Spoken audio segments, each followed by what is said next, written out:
요즘 세상이 참 어수선합니다. 여러분 뉴스를 보시면 아프리카 북부 지역의 나라들이 이거 뭐 보통 문제가 아니다 하는 것을 여러분 듣고 계실 거예요. 모로코의 지진이 나서 제가 나오기 전에 검색을 해보니까 3,000명 가량이 사망했고 부상자가 5,500여 명이 되고 아직도 실종자가 많다고 합니다. 앞으로 어떻게 될지 모르는 거죠. 그리고 리비아라는 나라에서는 폭풍으로 사막인데 사막이 물바다가 돼서 사망자만 5,000여 명이 넘었고 실종자가 1만 명이 넘었다고 합니다. 거의 실종자들이 거의 다 바다로 떠내려갔다 뭐 이런 이야기도 하기도 하더라고요. 그리고 우크라이나 러시아 전쟁은 그칠 징조가 보이지 않고 뉴스도 보셨겠지만 김정일이 푸틴을 만나러 러시아에 갔다고 합니다. 참 이게 국제 정세가 어떤 나라들은 친러 정책을 펴고 어떤 나라는 친미 정책을 펴고 이러면서 외교전을 하는데 뭐 전쟁이 그칠 징조가 전혀 없는 것 같습니다. 그런 중에 또 위에서 말했던 것처럼 유럽에서 가장 큰 공동 묘지가 지중해 바다가 되었다. 뭐 이런 이야기가 언론에 나오더라고요.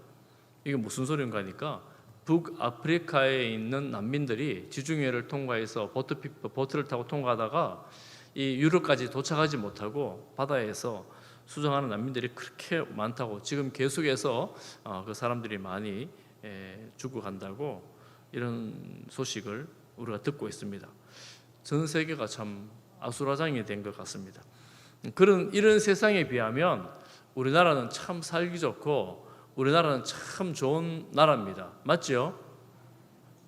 그런데 여러분 조금만 들어와서 우리나라 안쪽에 보면 안에 보면 우리나라 주말만 되면 모든 사람들이 다 광장에 나와 있습니다. 몇만 명이 모이는 그 집회들이 매 주말마다 서울에서는 열리고 있습니다. 그러니 재앙이나 재해에서는 그나마 안전한 편인데 나라 안에 들어와 보니까 얼마나 혼란한지 참 혼란 가운데 빠져 있는 그런 나라가 아닌가, 우리가 그런 거 아닌가. 개인은 어떤가, 가정과 개인은 어떤가.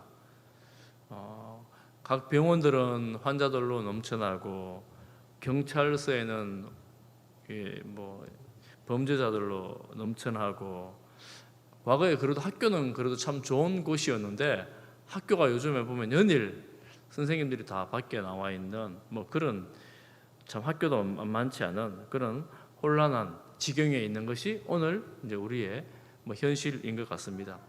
여러분 세상이 왜 이렇게 혼란하게 됐을까요? 하나님께서 이렇게 혼란하게 만드시지는 않으셨는데 어떻게든지 세상이 이렇게 혼란한 상황이 되어버렸습니다. 망방대해에 풍랑이 일어난 그런 세상 같습니다. 이런 혼란한 세상 가운데에 이 풍랑이 있는 바다 위에 조각배 같은 이곳에 선장이 누구인가? 오늘 스스로에게 우리가 질문을 던져보면서 우리의 선장은 오직 주님이시다라는 사실을 다시 한번 말씀으로 깨닫게 되는 그런 시간 되기를 바라면서 이 말씀을 잠시 보도록 하겠습니다. 바울은 예루살렘으로 올라가면 결박되고 환난을 당할 것이다 라는 예고를 받음에도 불구하고 예루살렘으로 올라갔고 결박되었고 죽을 고비를 수차례 넘기면서 죄수의 몸으로 로마로 가게 되었습니다. 로마로 떠나게 되는 과정이 오늘 이제 27장 1절부터 시작이 됩니다. 그런데 여러분 다 아마 보셨을 텐데 몇 주 전에 이 사도행전을 다 보셨을 텐데 이 사도행전을 보면 제가 한 가지 말씀을 드리고 갈 거는 바울이 소아시아 터키 지역과 그리스 지역을 선교하는데 그 지역들 이름을 아주 상세하게 기록을 하고 있습니다. 그 지역이 지금도 여전히 남아 있습니다. 유적지로 있습니다. 그리고 지금 오늘 우리가 이제 로마로 가는 이 배편에 쭉 나오는데 27장에 쭉 나오는데 배가 어디에서 어디로 가고 어디에서 무엇을 하고 배 이름은 무엇이고 배 앞에 뱃머리에는 어떤 형상이 있고 이런 내용들을 아주 구체적으로 기록을 하고 있어요. 함께 배를 탔던 사람들의 이름도 기록을 전부 다는 아니지만 이름을 백부장 이름도 기록을 하고 있습니다. 사도행전에 보면 이렇게 지명과 인명들이 상세하게 기록이 되어져 있습니다. 왜 그럴까요? 이게 지금부터 역사적으로 2000년 전에 이제 사건이라고 할 수가 있는데 2000년 전에 지명과 인명이 이렇게 상세하게 기록되어 있다는 것은, 그리고 그 기록이 지금까지 이렇게 잘 보존됐다는 것은 사실은 거의 기적에 가까운 일이라고 할 수가 있습니다. 이 내용은 뭐냐면 역사적 사실이다 하는 것을 지금 우리에게 그대로 말씀해 주고 있는 거예요. 역사적 사실이다. 그 당시 다른 문헌을 보면 이 역사적인 내용과 비슷한 상황들이 동시에 기록되어져 있는 그런 것들도 있다라는 거예요. 예를 들면 빌라도 총독, 그 당시에 다른 문헌에 빌라도 총독이 유대에 있었다, 이런 것들이 있다는 거예요. 그러니 이 성경의 사실이 지어낸 이야기가 아니라 역사적 사실이다 하는 것을 말씀하고 있습니다. 오늘도 이 바울이 타고 가는 배에 보면 율리오라는 백부장이 죄수들을 이끌고, 그리고 그 배는 죄수만 탄 배는 아니고 각종 물품을 싣고 아드라 무테노 배에 이제 올라서 항해를 하게 되었습니다. 그리고 바울과 함께 동행하는 사람도 몇 사람 함께 타고 있습니다.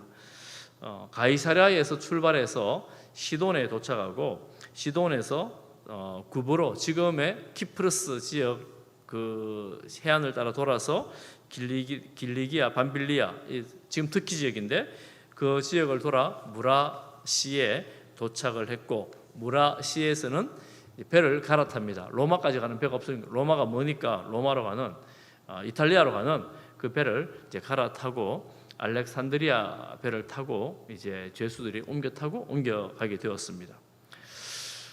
그레데는 오늘날 크레타 섬입니다. 크레타 섬의 해안을 끼고 돌다가 미항이라는 항구에 도착을 했습니다.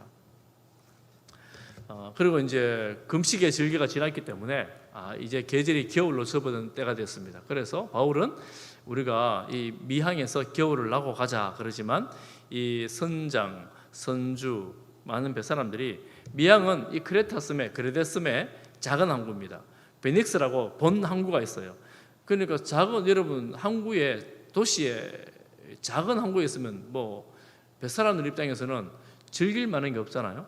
그러니까 작은 항구에 있지 말고 그들은 베닉스라는 본 항구, 큰 도시에 가자 이러면서 미항이라는 항구를 떠나서 베닉스라는 도시로 가는 중에 오늘 이런 일이 일어나는데, 여러분 아시는 것처럼 유라굴로라는 광풍을 만나게 되었습니다.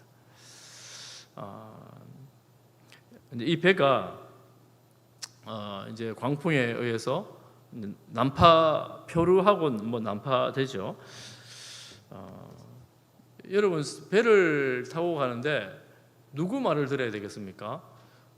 당연히 선장이 배의 주인이고, 배 선주는 아니지만 배를 이제 지휘하는 사람인데, 선장, 그리고 군인을 대표해서 백부장, 선주, 뱃사람, 이런 사람들이 배를 어떻게 운항할 것인가에 대한 정보를 다 가지고 가는데, 이들은, 전문가들은 지금 빨리 베닉스로 가자 그러고 바울은 여기에 머물자 이렇게 말합니다. 그런데 바울 말을 들을 리가 없죠. 바울은 완전히 비전문가잖아요. 전문가의 말을 듣고 배를 띄웠다가 이제 광풍을 만나게 되었습니다. 여러분 세상은 전문가의 말을 굉장히 중요하게 생각합니다. 여러분 그렇죠? 여러분 직장에서도 그렇고, 여러분 어떤 사람을 만나도 이 사람이 이분의 전문가이가 하면 그 전문가의 말에 권위가 가장 있습니다.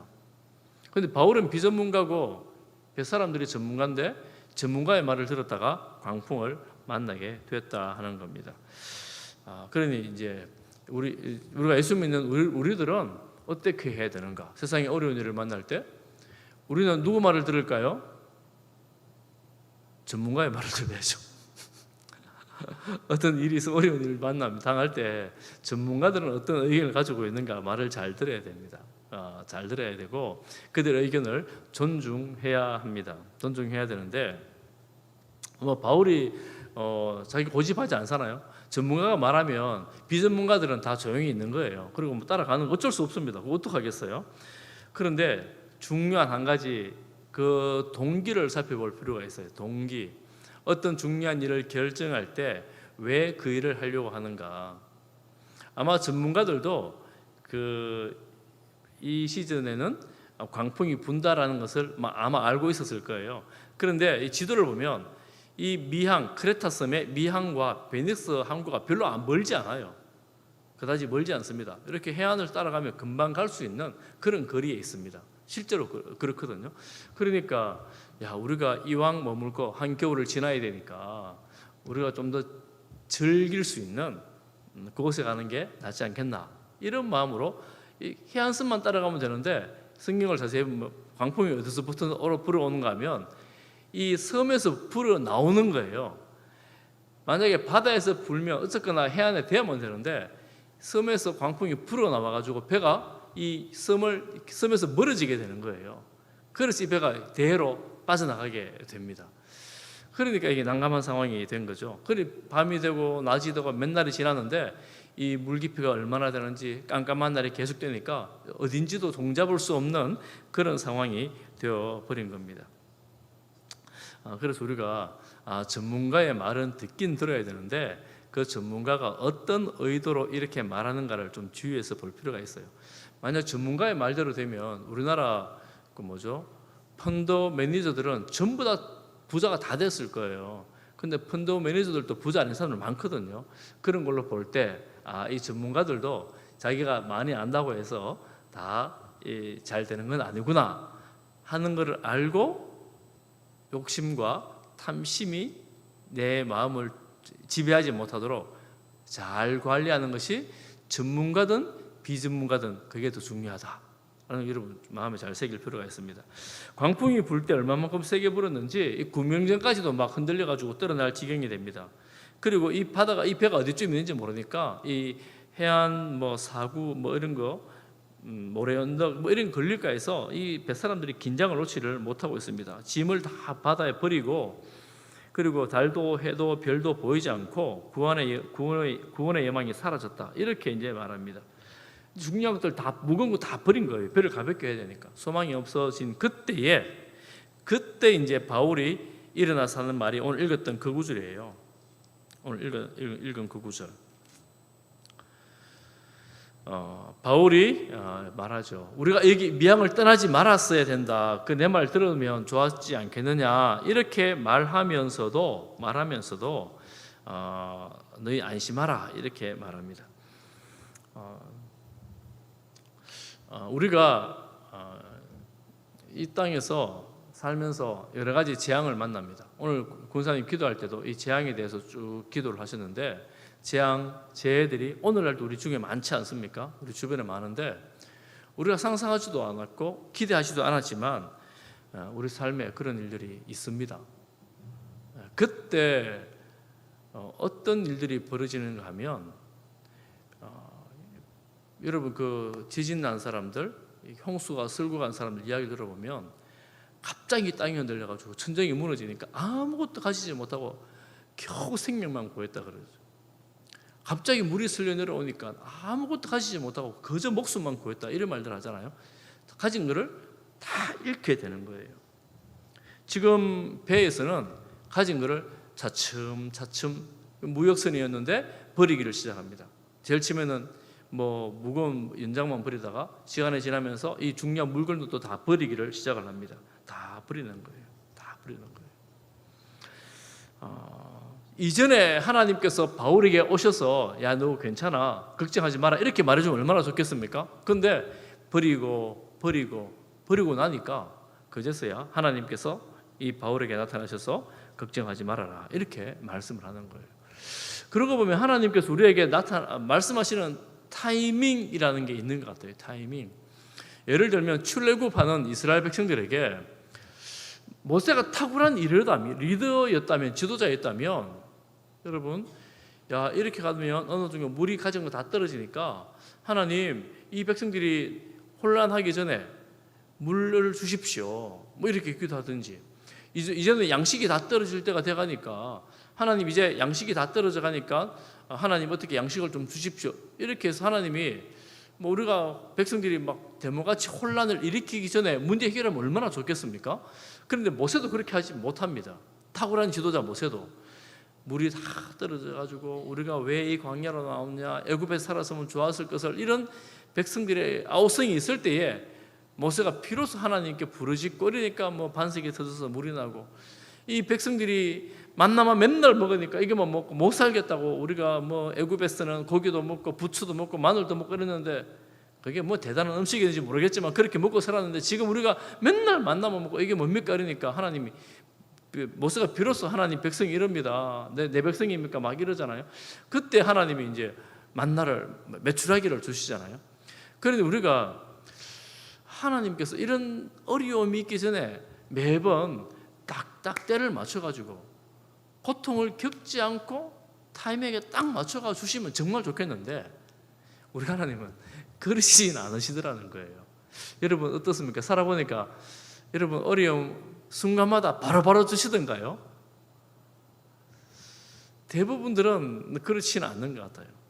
정말 대책도 없고 방법도 없고 이제 더 이상의 길도 없는, 아무것도 없는 그런 상황을 오래 지속하면서 버티다가 그때 울고불고 하나님 이거 어떡합니까? 이러면서 막 간절하게 금식하고 철야하고 막 이럴 때 하나님이 말씀하시고 사인을 주시고 길을 열어주시는 이런 그런 경험을 하지 않습니까?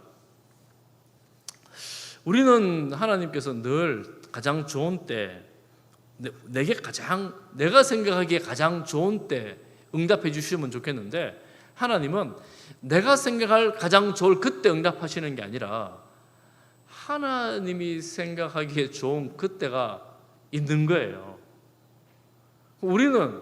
나는 하나님 지금이 바로 그 타이밍입니다. 하나님 지금이에요, 지금 이러는데 하나님은 아니야, 더 기다려.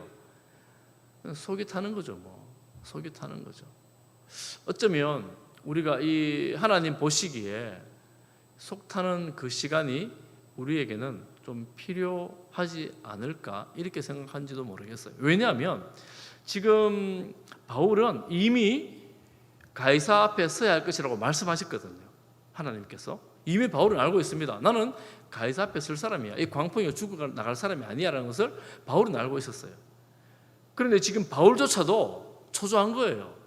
야, 이거 이러다가 진짜 이 바다 한가운데서 나도 사라지는 거 아닌가, 죽는 거 아닌가. 바울조차도 그랬는지는 모르겠지만 그때에 하나님께서 바울에게 말씀하시는 거예요. 그때에. 이때 하나님께서 바울에게 말씀하심으로 배에서 선장이 바뀌게 됩니다.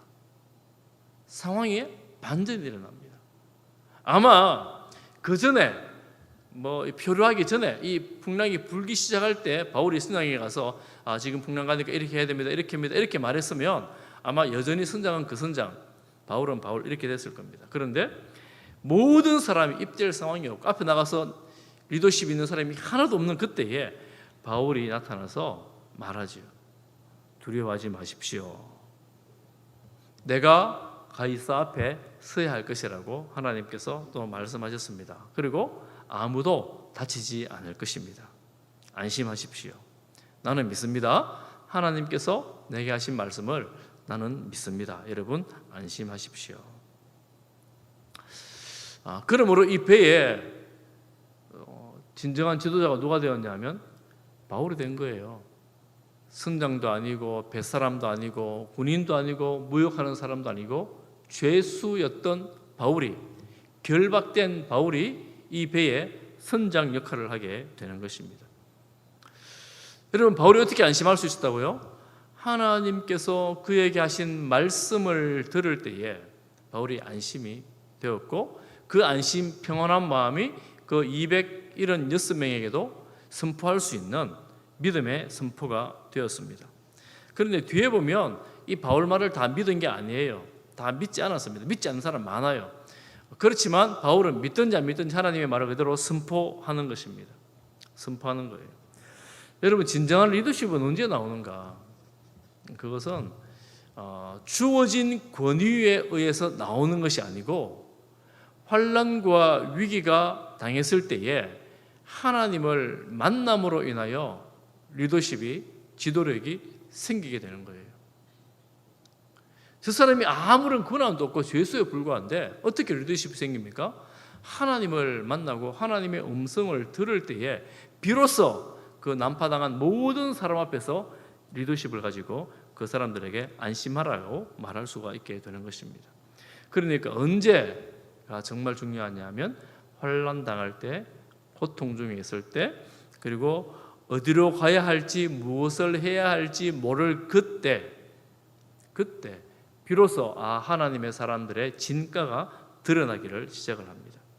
그러니 우리가 흔히 생각하면 리더십 그러면 뭐 기질 혹은 성격, 뭐 배운 사람들, 뭐 지식, 뭐 배경 뭐 이런 걸 생각하는데 가장 중요한 것은 환난 때 가장 중요한 것은 하나님을 얼마나 깊이 있게 만나는가 하는 것입니다.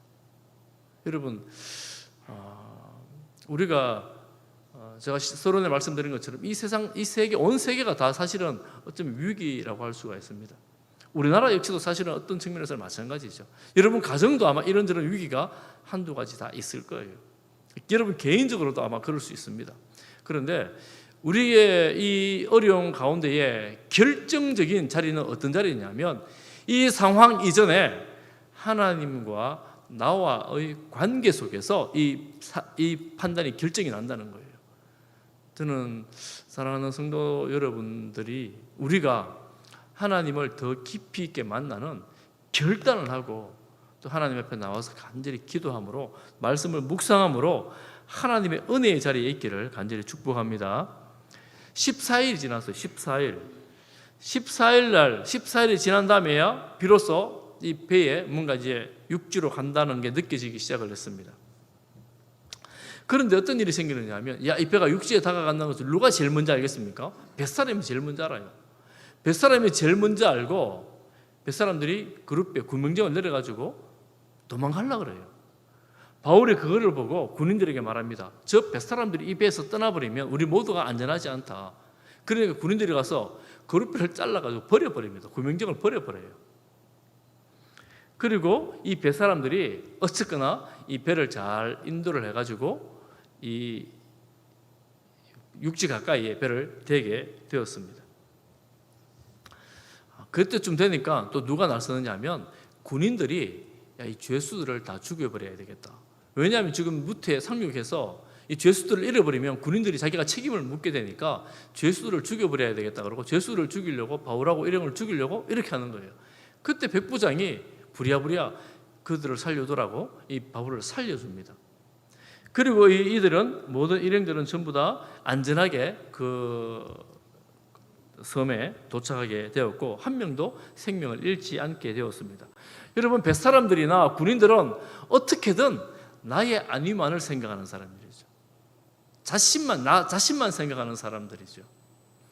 그러니까 나만 괜찮으면 괜찮다 이렇게 생각하지만 바울은 이 전체를 다 보는 큰 시각을 가진 사람. 어떻게 해요? 하나님께서 그에게 평안을 주셨고 하나님께서 하신 말씀이 있기 때문에.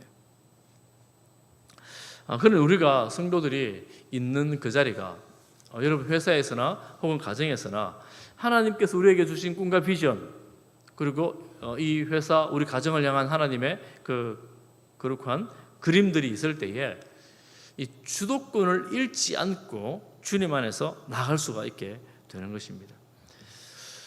제가 말씀의 결론을 좀 내려봅니다.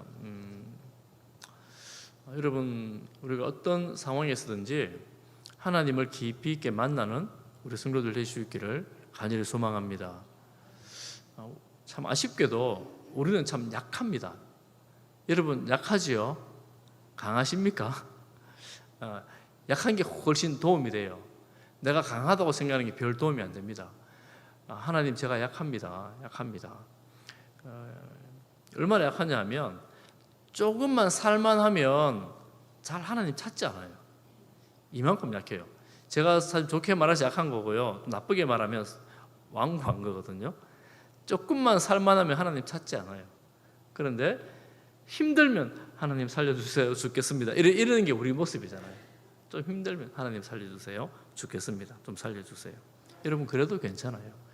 그렇게라도 하나님 찾을 수 있기를 바랍니다. 언제 그렇다고요? 다 버리고 나니 더 이상 내가 이 자리에서 꼼짝 못하는데요. 다 버리고 나니 그렇게 되는 거예요. 그렇게 다 버리고 나니 하나님이 나를 이렇게 상황으로 이 상황으로 몰아넣은 이런 이유들이 있구나 하는 것들도 깨닫게 되는 것이죠. 그때 우리가 어떻게 판단을 해야 되는가? 그때 깨달았을 때 내가 결단할 때 결정할 때 무엇을 기준으로 결정할 것인가? 바울은 벳사람이나 군인들과 다른 결정을 하잖아요. 안전하다라고 믿음의 결정을 하잖아요. 벳사람들과 군인들은 자기만 살려고 하잖아요. 하나님께서 기뻐하시는 길이 무엇인가에 중심을 온갖 집중해서 내가 이 상황에서 어떻게 하는 것이 하나님께서 기뻐하시는 일이고 하나님께서 나를 통하여 우리를 통하여 일을 하시고자 하는가에 대해서 집중을 하는 것입니다. 어쩌면 우리가 초집중이 필요합니다. 하나님만 바라보겠다고 결단, 하나님 뜻 안에 있겠다는 결단, 정말 이런 것들이 필요합니다. 그때 그런 게 필요한 거죠. 그렇게 결단하고 하나님을 바라볼 때에 나도 모르는 사이에 리더십이 그런 사람들에게 와 있습니다. 세상의 전문가의 리더십을 능가하는 하나님이 주시는 리더십이 그에게 와 있는 거예요. 그래서 그 리더십은 세상에서도 여러분 자기 개발서를 보면 하는 말들이 있어요. 원칙 중심의 리더십, 원칙 중심이라는 말을 굉장히 강조하거든요. 세상에서도 강조합니다. 하나님 모르는 사람들도 강조해요. 꼼수 같은 거 쓰지 않는 거예요. 그래 내가 정직하게 바르게 하나님 앞에 서겠다라는 말로 그런 마음으로 그야말로 하나님 앞에 서는 거예요. 어떻게 그렇게 할 수 있습니까? 하나님을 만나는 거죠. 하나님께 기도하는 거죠. 그리고 그런 와중에서 바울은 마지막에 이 먹을 것 좀 드세요. 그럼 먹을 것을 또 나누어집니다. 말로만 안심하라고 하는 게 아니라 이 배에 있는 그 사람들에게 먹을 것을 이렇게 먹으라고 권합니다. 구체적으로 말과 이 행동으로 그들을 그렇게 섬겨 나가는 것이지요. 두려워하지 않기 때문에 가는 것이잖아요. 우리에게 이런 믿음과 넉넉함 주시기를 간절히 소망합니다. 재난과 재해, 재앙들이 온 세상에 지금 이렇게 많은데 여러분 자세히 보면 이 재난과 재앙이 있는 곳에 많은 크리스천들이 가서 돕고 있습니다. 지금 전쟁이 난 우크라이나 근처 국가에 많은 선교사님들이 구호 활동을 하고 있어요. 난민 사역을 하는 수많은 사역자들이 선교사님들입니다. 이게 참 어려운 목이 숨겨져 있구나. 이것들을 우리가 볼 수가 있어요. 그런데 잘 드러나질 않습니다. 왜냐하면 누가 드러납니까? 정치가들이 들 거예요. 댐이 2개나 폭파가 됐대요. 이 홍수에. 댐이 2개나 무너졌대요. 근데 작년에만 해도 전문가들이 댐 하나 이거 위험하니까 빨리 보수해야 된다고 이 연구 보고서를 냈대요. 정치가들이 말을 듣지 않는 거예요. 그래서 이 정치가들이 자기의 권력에 집중하느라고 국민들을 생각하지 않는 겁니다. 그래서 이런 재난이 왔을 때 이 댐이 무너지니까 그 댐 안에 있는 수많은 수천 명의 주민들이 당하는 거죠. 정치가들은 표가 되는 일만 하는데 자기 권력을 그렇게 사용하는 거죠. 포퓰리즘이라고 하잖아요. 그런데 우리가 원칙 중심이 누가 될 수 있는가 하면 하나님을 바라보는 사람들, 하나님 안에 있는 사람들, 하나님의 뜻을 묻는 사람들. 그래서 생명을 귀히 여기고 또한 사람들을 귀히 여기는 그런 사람들, 그런 사람들이 선교사님들이에요. 그래서 선교사님들이 그런 사역들을 그렇게 해나가고 있습니다. 여러분, 우리나라에도 여러 가지 문제들이 많이 있고 이 단체들이 자기 목소리를 많이 내는 나라잖아요. 이런 나라들인데 그리스도인들은 이런 상황에서 어떤 목소리를 내야 되는가? 나라 멀리 볼 거 없고요. 여러분, 가정에서도 다 자기 목소리를 내잖아요. 집에서 전부 다 자기 목소리를 내잖아요. 그런데 우리 가정에서 정말 리더십을 가진 사람이 누구인가? 가만히 한번 보세요. 아빠가 가지지 아버지가 가지는 거 아니에요? 제가 아빠고 아버지인데 별로 그렇지 않은 것 같아요. 보니까 요즘 보니까 별로 그렇지 않은 것 같더라고요. 한번 보십시오. 저는 바라기는 가정에 하나님 앞에서 진실되게 깨어있는 그 사람이 가정에 리더십을 가질 수 있기를 바랍니다. 그럼 누가 가져야 되겠어요? 기도하는 사람, 하나님의 뜻에 내가 순종하겠다고 결단하는 사람, 더 나아가서 하나님의 평안을 누리고 있는 그 사람으로 인하여 가족들에게 안심하라, 걱정하지 말아라 이렇게 말해줄 수 있는 거예요. 누가 그 말을 할 수 있겠습니까? 이 혼란한 세상 속에서 누가 그 말 하겠어요? 하나님께서 걱정하지 말아라 이런 마음을 뭐 주셔야지 뭔가 나도 좀 확신을 갖고 할 수 있는 거 아니겠어요? 똑같이 걱정하고 똑같이 염려하고 똑같이 힘들고 이 난파당하는 배 가운데 이 우왕좌왕하는 선원들 같이 선장도 어찌할 바를 몰라서 이런 상황에서 하나님을 만난 그가 그랬던 것처럼 오늘날 세상에서 우리가 그렇게 되기를 간절히 소망합니다. 우리는 어차피 세상에 영적 전쟁터를 살아가고 있습니다. 영적 전쟁터에서는 전쟁은 대장, 배에는 선장이 정말 중요하거든요. 우리의 대장이 누구입니까? 우리는 예수님이 우리의 대장입니다. 여러분, 우리의 선장이 누구입니까? 우리의 선장은 예수님이십니다. 우리가 예수님 안에서 말씀에 마음을 싣고 마음을 두고 여러분 그렇게 할 때에 세상의 풍랑이나 파도가 쳐와도 덜 흔들릴 수 있음을 믿습니다. 전혀 안 흔들리지 않을 테고 흔들리더라도 덜 흔들릴 수 있습니다. 덜 흔들리면 빨리 중심을 잡을 수가 있어요. 우리가 그런 성도들 다 될 수 있기를 간절히 바랍니다. 저 역시 마찬가지입니다. 저 역시도 하나님 안에서 말씀 안에서 대장 되신 우리 예수님을 초집중해서 바라보면서 말씀을 마음에 새기고 여러분 흔들리지 않고 주님 안에서 평안을 그리고 이 어려움을 환난을 극복해 나갈 수 있기를 간절히 소망합니다. 오늘도 교육자들 식사하면서 그런 얘기 나왔어요. 뭔 얘기하다가 말씀을 암송하세요. 말씀을 여러분 말씀을 마음에 두고 심중에 새기는 것이 우리가 이 세상을 영적 싸움에서 이기는 가장 좋은 방법 중에 한 가지입니다. 말씀이 생각나면 그나마 괜찮아요. 찬양이 생각나면 그나마 괜찮습니다. 이 흔들리는 세상 속에서 그러면 이 평안을 유지할 수가 있습니다. 그런데 세상만 보이고 파도만 보이고 바람만 느껴지면 정말 감당하기 힘들죠. 여러분 우리의 심령 가운데에 하나님 은혜로 하나님의 말씀과 그 능력이 우리를 온전히 지배하는 그런 삶을 살아갈 수 있기를 축복합니다.